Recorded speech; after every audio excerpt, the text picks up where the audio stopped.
mist hung like a shroud over New Harmony, Indiana, that autumn of 1875. Not the gentle morning fog that farmers welcomed, but something thicker, persistent, as if the earth itself were exhaling a warning. The township had existed since the 1820s, first as a failed utopian experiment, then as a quiet community where science and progress were whispered about in parlors, where oil lamps burned late into the night. But there was something about the Blackwood family that didn't fit neatly into the orderly catalogues of American progress. Records show that 23 individuals visited the Blackwood estate between April and November of 1875. Only 9 ever returned to their homes. The others vanished from official records, their names appearing in no cemetery registries, no hospital admissions, no travel manifests. They simply ceased to exist. In 1913, a collection of personal journals and medical observations was discovered sealed in the wall of what had been Dr. Samuel Blackwood's study. The papers remained under restricted access in the Indiana Historical Society until 1967, when a university researcher successfully petitioned for their release. What he found inside those yellowed pages would challenge everything modern medicine thought it understood about the human mind. Are you brave enough to know what happens when scientific ambition crosses into territory where no moral compass can guide it? When a respected doctor believes he has found the key to human consciousness itself, the truth about the Blackwood family wasn't superstition or religious hysteria. It was something far more methodical and infinitely more terrifying.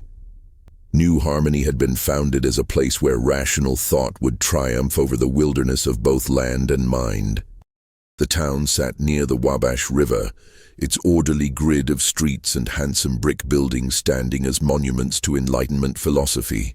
But just 3 miles beyond the town limits stood Blackwood Manor, its Victorian gables and asymmetrical towers a shadowy silhouette against the Indiana sky. The house seemed to breathe with the wind, windows flashing in sudden sunlight like momentary glimpses into another world. Dr. Samuel Blackwood had arrived in 1872 with impeccable credentials from Philadelphia's Jefferson Medical College. His wife Catherine, a pale, composed woman with unusually alert eyes, was known to have studied anatomy informally under her father, himself a surgeon of some renown. Their 3 children, twins James and Julia, 16, and young William, 8, were educated at home, rarely seen in town except for occasional supply purchases or church services where they sat perfectly still, their posture unnaturally correct. The doctor speaks of the mind as if it were a machine that can be dismantled and reassembled, Reverend Holloway once confided to his wife after a particularly unsettling conversation with Blackwood after services. He discusses the soul as if it were a hypothesis to be tested rather than a divine gift. The 1870s were a time of tension between traditional religious values and emerging scientific understanding. The theory of evolution had scandalized America just years earlier. Rapid industrialization was transforming the country, and the recent Civil War had left profound psychological wounds that the medical establishment struggled to address. Female hysteria, neurasthenia, and moral insanity were diagnoses applied liberally to those who didn't conform. It was against this backdrop that the Blackwoods conducted what they called their domestic research. Their home laboratory was described in Dr. Blackwood's journals as a sanctuary of empirical investigation, free from the constraints of institutional prejudice. What exactly this meant would only become clear much later. Thomas Weber, a 14-year-old apprentice to New Harmony's blacksmith, was the first to notice something wasn't right. On an October evening, while hunting rabbits in the woods near Blackwood Manor, he saw a figure in a white nightgown running between the trees. He described later how the person moved like someone underwater, slow and confused, before a lantern light appeared, and two larger figures led the nightgown-clad form back toward the house. "I heard whispering," Thomas told his master the next day. Not like normal talking, it was like they were putting words directly into that person's ear, and whoever it was just obeyed. The blacksmith cuffed the boy and told him to stop spinning tales. The Blackwoods are educated folk. Whatever they're doing isn't for us to question. But Thomas couldn't forget what he'd seen, especially the detail that haunted him most. The running figure had no face. Or rather, as he tried to explain, the face was there, but it was empty. Like someone had reached inside and hollowed out everything that makes a person who they are. Within a week, Thomas developed a high fever and was confined to bed. His family claimed he spoke in his delirium of hollow people watching him through the window. By November, the boy had recovered physically but refused to go anywhere near the woods surrounding Blackwood Manor. His parents attributed it to lingering weakness from his illness. Thomas knew better. Winter descended on New Harmony with unusual severity that year. The Blackwoods, normally reclusive, began to welcome visitors. Selected families from as far away as Indianapolis and Cincinnati who arrived with anxious expressions, and young adults who appeared, as one shopkeeper noted, nervous in the mind. The Blackwoods had apparently offered specialized treatment for those suffering from what Dr. Blackwood termed disorders of identity and volition. Ellen Carver was one such patient, a 19-year-old from Louisville who had been engaged to be married before abruptly breaking off the arrangement and displaying what her father called unnatural independence and refusal to accept female responsibilities. She arrived at Blackwood Manor in early December. When she returned to her family 3 weeks later, the change was remarkable. She came back to us dutiful and calm. Her father wrote in a letter to Dr. Blackwood that was later found among his papers. The wildness has been replaced with proper feminine submission. You have worked a miracle, sir. But Ellen's mother noticed something else. The daughter who returned wasn't merely compliant, she was vacant. She watches me sometimes when she thinks I don't notice, Mrs. Carver confided to her sister in a letter. Not with Ellen's curious eyes, but with something else looking out from behind them. She moves through the house like she's memorized how to be Ellen, but forgotten why. Similar accounts accumulated through the winter of 1875-76. Young men and women returning from Blackwood Manor altered in subtle but profound ways. They showed no signs of physical mistreatment. They maintained the ability to converse, to perform tasks, to participate in society. Yet something fundamental had vanished: creative impulses, emotional attachments, the light of personal will that animates a human face. It's as if they've been turned inside out, one father wrote desperately to a friend. Everything that once made my daughter herself has been carefully excised, leaving only the shell that society wanted all along. Thank you for your approval. Here's the second block of the narrative. Among those who entered Blackwood Manor that winter was Margaret Sutton, the 17-year-old daughter of New Harmony's watchmaker. Unlike the others who were sent by their families, Margaret went by choice, ostensibly as a household assistant to Mrs. Blackwood, but with a private determination to discover what was happening behind those walls. Father thinks I'm seeking respectable employment, she wrote in her hidden journal, discovered decades later beneath a loose floorboard in what had been her bedroom. But I've seen Ellen Carver's empty eyes. I've heard Thomas Weber's whispers. Something is happening to these people, and I intend to witness it. Margaret was different, quick-witted, observant, and possessed of an unusual talent for appearing unremarkable when she wished to. She began her position at the manor in January 1876 and methodically documented her observations in a coded script of her own devising. The house is designed to disorient, she noted in her second week. Corridors that should connect instead diverge. Windows that from outside appear to belong to bedrooms instead look out from laboratories. And the basement level extends far beyond what the exterior dimensions would suggest. During her first month, Margaret was restricted to the main floor, dusting the library's medical texts, polishing the silverware that was rarely used, and helping prepare elaborate meals that often went untouched. The family ate sparingly, she observed, as if sustenance were merely an inconvenient necessity. "Young William watches me constantly," she wrote. Not with a child's curiosity, but with clinical assessment. Today he asked if I ever experienced discontinuities in my sense of self.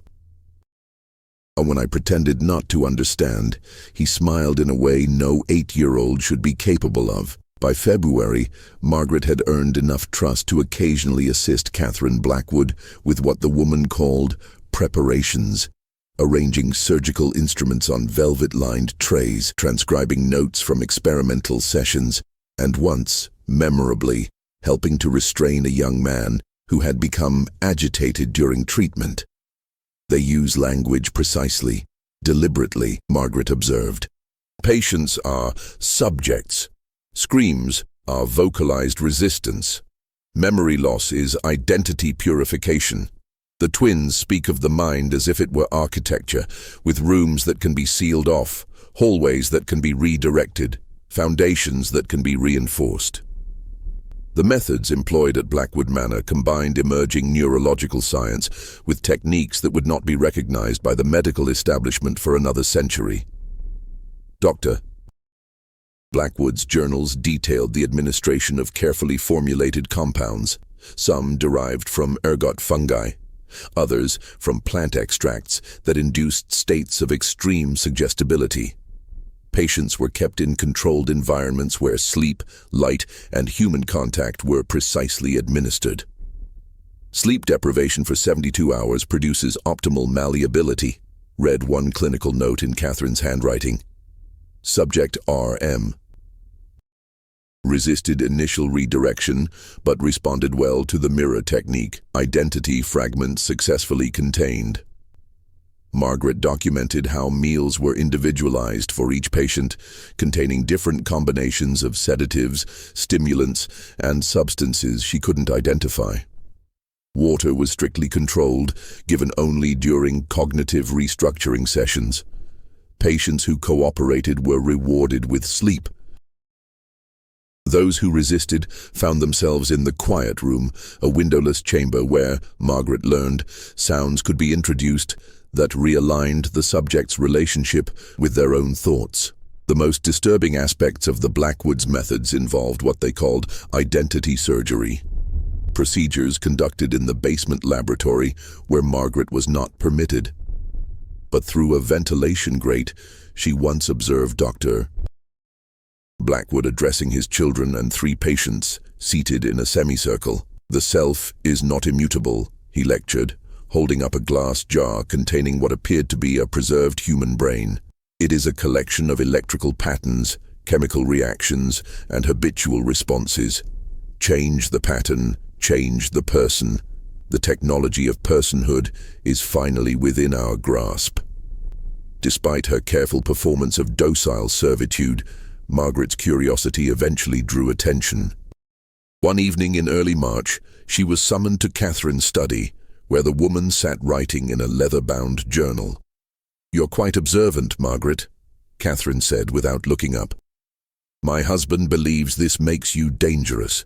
I believe it makes you valuable." She placed a hand on a small silver case on her desk. Inside are photographs of the human brain in various states of transformation. I had them sent from colleagues in Vienna. Would you like to see what happens when personality is not merely suppressed, but surgically redirected? Margaret understood this was a test. "If it would help me be of better service, ma'am." Catherine's smile was thin. "The mind rebels against change, you see. It clings to its familiar patterns, even destructive ones. But with proper techniques, these patterns can be overwritten. Some subjects require only chemical persuasion. Others need more direct intervention. You've noticed our William, I'm sure. He seems very advanced for his age, ma'am." "William was our first success," Catherine said, her voice softening with what might have been pride or regret. "He was born.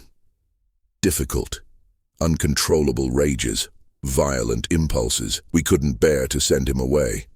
So instead, we refined him. The procedure left some cognitive limitations, but his behavioral issues have been completely resolved. Margaret struggled to maintain her composure. You performed these procedures on your own son. We perfected them on our son, Catherine corrected. Science advances through bold experimentation, not timidity. The children who leave here are better adjusted to society's expectations. We are creating harmony between internal desires and external demands. Isn't that the definition of mental health? That night, Margaret wrote feverishly in her hidden journal. They've done something to the twins as well. They move in perfect synchronization, finishing each other's sentences not like natural siblings, but like two halves of a divided mind. And William, God help me, was he always their child, or was he someone else's subject adopted into their family after being refined? As March turned to April, Margaret was permitted greater access to the house, including brief visits to what the family called the transition ward, a row of small bedrooms where patients stayed during their reorientation. There she witnessed young men and women in various stages of transformation. Some sat motionless for hours, responding only to direct commands. Others repeated phrases mechanically, rehearsing new personalities as if memorizing lines for a play. Most disturbing was a young woman close to Margaret's age who had been at the manor for nearly 2 months. She follows me with her eyes, Margaret wrote. Yesterday she grabbed my wrist when I brought her meal and whispered, I'm still here, trapped behind glass. Can you see me? Before I could respond, she released me and returned to her docile state. The moment of lucidity vanished. Margaret began mapping the house, charting the basement's layout based on sounds and glimpses. She collected samples of the powders mixed into patients' food. She memorized fragments of Dr. Blackwood's theories, piecing together his ultimate goal, not merely to treat mental disturbances, but to develop techniques for comprehensive personality reconstruction, creating humans whose inner drives perfectly match society's requirements. By late April, Margaret realized her questions and observations had not gone unnoticed. Items in her small attic room were subtly rearranged. Pages in her decoy journal, the one she left visible, showed signs of having been read. And most alarmingly, she began experiencing gaps in her memory. Hours that disappeared, conversations she couldn't recall. They're testing their methods on me, she wrote in increasingly erratic handwriting. Small doses in my tea, I think. I find myself agreeing with Dr. Blackwood's philosophies without remembering the conversations where he explained them. Catherine has begun calling me promising material. I must act now. On the night of April 30th, Margaret discovered what the Blackwoods called their transformation theater, a circular room deep in the basement where chairs were arranged around a central operating table. Leather restraints hung from its edges. Mirrors were positioned to allow patients to witness their own procedures. And most chillingly, a collection of silver instruments laid out that resembled no medical tools she had ever seen. A ledger on Dr. Blackwood's desk contained a schedule. Margaret's name appeared for May 3rd with a notation. Full procedure. Subject has demonstrated exceptional awareness and resistance to preliminary treatments. Surgical intervention required. She knew she would be next. A spring thunderstorm rolled across New Harmony on the night of May 2nd, 1876. As lightning split the sky and thunder rattled the windows of Blackwood Manor, Margaret executed the escape plan she had meticulously developed over the previous week. The storm is perfect cover, she wrote in her final journal entry, the ink smudged by what appeared to be water droplets, or perhaps tears. I've hidden samples of the compounds in a hollowed-out hairbrush. The floor plans are sewn into the lining of my petticoat. If I don't survive what comes next, perhaps someone will find this and understand what happened here. Using a hairpin, Margaret unlocked the cabinet in Dr. Blackwood's study, where patient records were stored. She took only what she could conceal. Fragments of notes detailing procedures, a small vial of clear liquid labeled memory suspension medium. And most damning of all, a series of before and after photographs of patients with clinical annotations about personality extraction points marked on their skulls. As she gathered these materials, a floorboard creaked behind her. Margaret turned to find young William standing in the doorway, his expressionless eyes fixed on her face. "You're taking Father's important papers," he said, his voice flat and emotionless. "I should alert him." "William," Margaret whispered, kneeling to his level, "don't you want to know who you were before they changed you?" Something flickered behind the boy's empty gaze, a momentary spark of confusion, perhaps even recognition. "I was always William." "Are you certain? Look at these photographs. Look at what they've done to others like you." The boy's hand trembled slightly as he reached for the images. For a brief moment, Margaret saw a crack in his carefully constructed persona, a glimpse of the original child still trapped somewhere within. "I'll show you where they keep the real records," William said suddenly, his voice different, higher, less mechanical. "But you must take me with you." With William's help, Margaret accessed the complete patient files, documents that revealed the true scope of the Blackwoods' work. Not merely 23 patients, but dozens over the past 4 years. Some had been successfully reconfigured and returned to society.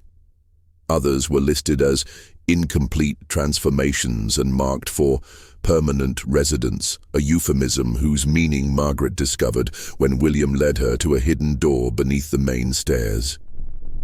"The waiting room," the boy whispered, "for those who remember too much but can't be fixed." In a subterranean chamber lit by a single gas lamp, 5 individuals sat in rocking chairs, their faces blank, bodies occasionally twitching with involuntary movements. They were dressed immaculately, hair combed, clothes pressed, as if prepared for visitors who never came. One woman turned as the door opened, her eyes momentarily focusing on Margaret. "Elizabeth Porter," William said. "She fought the hardest. Father says her will was too strong to fully eliminate without damaging motor functions, so she stays here." Margaret recognized the name, a young suffragist from Cincinnati whose family had committed her for political hysteria after she organized women's rights meetings. Now Elizabeth rocked silently, occasionally mumbling fragmented sentences about voting rights and equality, the passionate activist reduced to a living ghost. "We have to hurry," William urged, suddenly anxious. The twins always checked the waiting room at midnight. As they gathered the evidence and prepared to flee through a service entrance, catastrophe struck. Julia Blackwood appeared at the top of the basement stairs, her identical brother James beside her. They moved with perfect synchronicity, like puppets controlled by the same hand.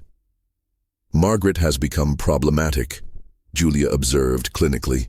"And she's corrupting William's programming," James added. "Father will be most disappointed," they finished in unison. What happened next was recorded only in fragmented accounts. A struggle ensued. William, experiencing what Dr. Blackwood would later document as a catastrophic integration failure, began screaming, not with a child's voice, but with the overlapping voices of multiple personalities. The twins attempted to subdue both Margaret and the boy, but in the confusion, an oil lamp was overturned.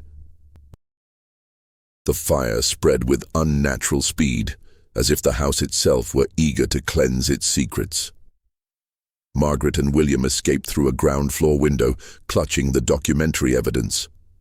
Behind them, the twins made no effort to flee, standing motionless in the growing inferno, still perfectly synchronized, even as flames engulfed them.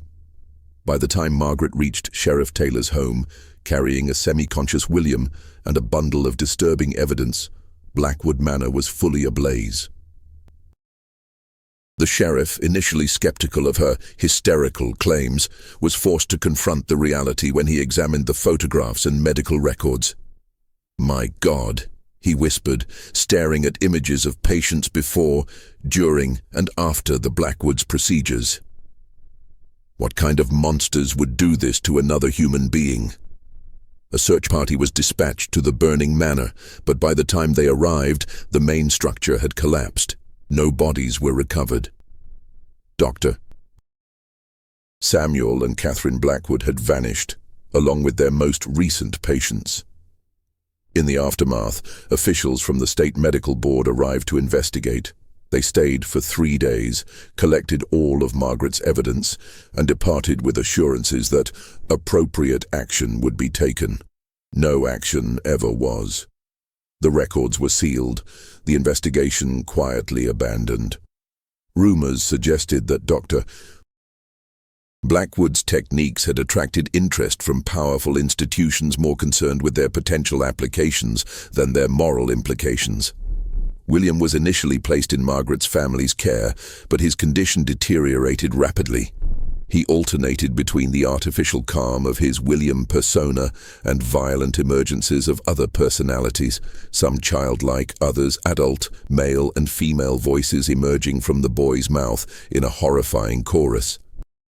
After attacking Margaret's father with a kitchen knife while screaming about removing the control mechanisms, William was committed to the Indiana State Hospital for the Insane, where he died 3 months later of what was officially recorded as brain fever. As for Margaret Sutton, she never fully recovered from her time at Blackwood Manor. Though physically unharmed, she suffered from what modern psychiatrists would recognize as severe post-traumatic stress. She refused to sleep in dark rooms. She developed a compulsive need to verify her own identity, repeating her name and personal history each morning upon waking. She spoke of hollow spaces behind people's eyes where their true selves should be. Her journals, the only surviving first-hand account of the Blackwoods experiments, were dismissed by authorities as the products of an unstable mind. She lived in her father's home until his death in 1889, then in increasingly sparse circumstances until she was found dead in 1904, her small rented room filled with newspaper clippings reporting sightings of the Blackwoods across America. The final entry in her personal diary, dated a week before her death, reads, "I saw Catherine today, emerging from the new psychiatric hospital on Elm Street. She wore a nurse's uniform and a different name on her badge, but I recognized her eyes. Cold and curious, still searching for the perfect method to hollow out a human soul. No one believes me. Why would they? The monsters who wear respectable faces are always protected, always believed. Their victims are always unstable, hysterical, delusional. But I know what I saw. I know what they did, and I know they're still doing it." The land where Blackwood Manor stood remained vacant for decades, the soil mysteriously infertile, the air around it strangely still. In 1923, when the county attempted to build a new courthouse on the site, excavation revealed an extensive network of subterranean rooms not marked on any official plans, rooms with walls covered in handwritten equations and phrases repeated thousands of times, as if written by patients in the grips of compulsion or programming. The Blackwoods were never found. Occasional reports surfaced of doctors using unusual techniques in asylums across America and Europe. Methods that could transform the most rebellious personalities into models of compliance. Medical journals from the early 1900s contain scattered references to the Blackwood method for treating hysteria, moral insanity, and other now discredited diagnoses. The references are always oblique, professional courtesy covering professional horrors. The science of the mind advanced. New terms replaced old diagnoses, techniques evolved. But the fundamental question posed by the Blackwood case remains. When we alter a human mind, through chemistry, surgery, or psychological manipulation, at what point does the original person cease to exist? And who bears responsibility for those left trapped behind the glass of their own eyes, watching as someone else lives through their body? In the words Margaret attributed to Dr. Blackwood in her final testimony, "When science divorces itself from humanity, progress becomes merely another form of annihilation.